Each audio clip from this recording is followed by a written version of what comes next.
Okay, so as we prepare for Tenstrike Trio, this is going to be the only trio that we're going to be using True North for a reference point here. So at the end of Heaven's Fall, we're going to have the boss pointed towards True North here at the 1 and A markers. And then we're going to be kind of doing our loose spread like we did for the various dives of the fight. So the loose spread like you do for Fell Ruin, or the loose spread like you do for the dives during the nail phase. As Tenstrike Trio comes out, we want to make sure that we are healed up and then get a AoE shield out before the next set of mechanics. So we'll let this sequence play out, and then we'll go back and break it down piece by piece. So the first thing that's going to happen is 3 people are going to get randomly selected for generate hatches. This can be any 3 players, it's not just DPS. There are also going to be meteor streams going on, so you want to be spread out. And then the second set of hatches is going to happen that's going to target the same 3 players as the first. After this, 4 random players are going to get targeted with Earthshakers, and then the other 4 players are going to get targeted with Earthshakers. And then there's going to be a raid-wide Giga Flare, and then the Tank Buster sequence to follow, which is pretty common throughout, Bahamut as a whole.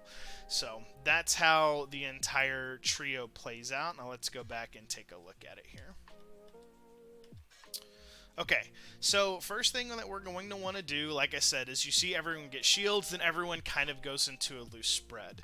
What happens here is this allows the people who get selected for generate to kind of go to their 1, 2, and 3 Neurolinks pretty naturally. So you just kind of rotate. So you can see this, with this pattern, we're going to have this one move here. Our Scholar's going to move to 2, and then the Ninja's going to move to 3. And this sequence kind of plays itself out. If we were to have, these 3 people all get selected for generates, then this tank would move far, then, the Astro would go here, and then the Ninja would go here, or something like that. I mean, like I said, that sequence kind of works it out. When we're calling this in Discord, we try to make sure that the people who are going to be covering the second hatch call what they're covering, not the people who get the first one calling where they're going, because that's pretty visible. So we're going to play this through. You can see everyone is kind of in a loose spread, because we have our first set of meteor streams go off, and then, or actually the meteor streams kind of go off one by one throughout the phase, so you can see them occasionally dive bopping. So you can't be stacked. You also want to make sure that you are not close enough that you get killed by the hatch. This is another good spot if you have stuff like Second Wind available, which is really nice. You can see I throw a Vercure on myself just to help with a little bit of healing. So then the people who are in the hatch, you can see they run straight out. You have to run straight backwards from your hatch relative to the middle. We had a lot of wipes on this when we were progging, because we had someone who would kind of run out and then just slightly curve. If you do that, then this hatch will just go around and come hit you, and then you'll wipe. So you need to make sure that you're either facing the middle using legacy controls and running straight back, or you can just turn directly around and run out. Either way, whatever works for you, but there's not really much leeway there. You have to run straight backwards. So you can see our second set of people are going into the Neuralink to soak the hatch. The first people can't soak too, because you get this debuff, which would kill you. So after the hatches resolve, then you need to prep for Earthshakers. And this is how the Earthshaker sequence is going to play out. We are going to be doing what's called the one safe spot method. So in the one safe spot method, north, right here, or you can't see the cursor, but north around the 1 marker will always be safe for both sets of Earthshakers. So when this happens, you need to have the people with Earthshakers go east-west, southeast, and southwest, leaving north safe. While that's happening, the 4 players who don't get marked for Earthshakers need to align themselves around the 1 marker, which kind of cues everyone as to where they're going. Okay, so I'm going to take this image off real quick, and we'll see how that plays out. So I don't think I get first Earthshaker here. I don't. Okay, so you can see our Earthshaker people are going to be getting ready to go, and the rest of us are going to stack around the 1 marker. Or spread around the 1 marker. Okay, so you can see our Earthshaker people are in position. I personally think this person right here, and I think they may even die, but this is way too close to due south. So more than likely this is going to clip someone. This is a good position, and then east and west should be okay.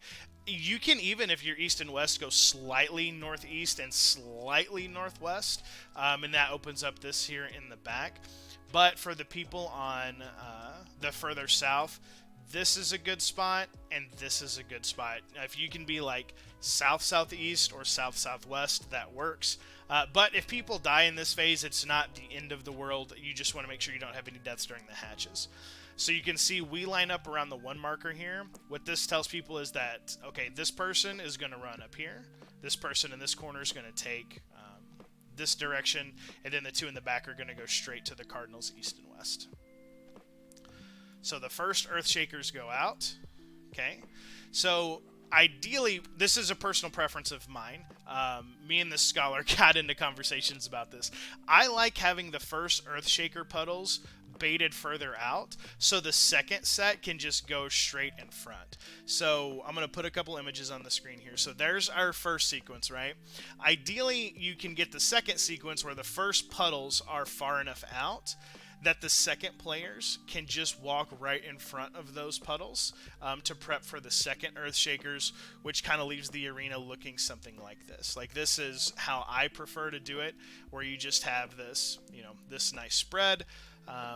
Then the second one, because the boss becomes targetable as these first Earthshakers are exploding. So this allows anyone who's melee in the second set to still have uptime on the boss, and the first people move up to the north section, and then you have this last, you know, nice last set of puddles there. So this puddle was a little closer than I wanted it to be, so I went in the back, but you can kind of see, if I back this up a little bit, you can see our Gunbreaker here. This puddle is far enough away where they actually run in front, so you have the Gunbreaker and the Warrior are in front here, so they can maintain uptime here, but they can still do their cleaves properly. I more than likely could have here, I don't know, I just went behind it for whatever reason. So you can, so see, like this machinist right here, he took way too long coming from dropping his puddle here. He kind of took a roundabout path coming around. If he would have just went straight through the middle, he would not have got clipped by this Earthshaker. And you can also see that our ninja here is maintaining uptime on the boss by just being at max melee range to the north here near the 1 marker. So there's Tenstrike Trio. Again, it's going to have a Giga Flare that you want to have mitigation for, and then you're going to have a couple of busters, and then we're going to prepare for Grand Octet, which is the final mechanic before the ads phase. So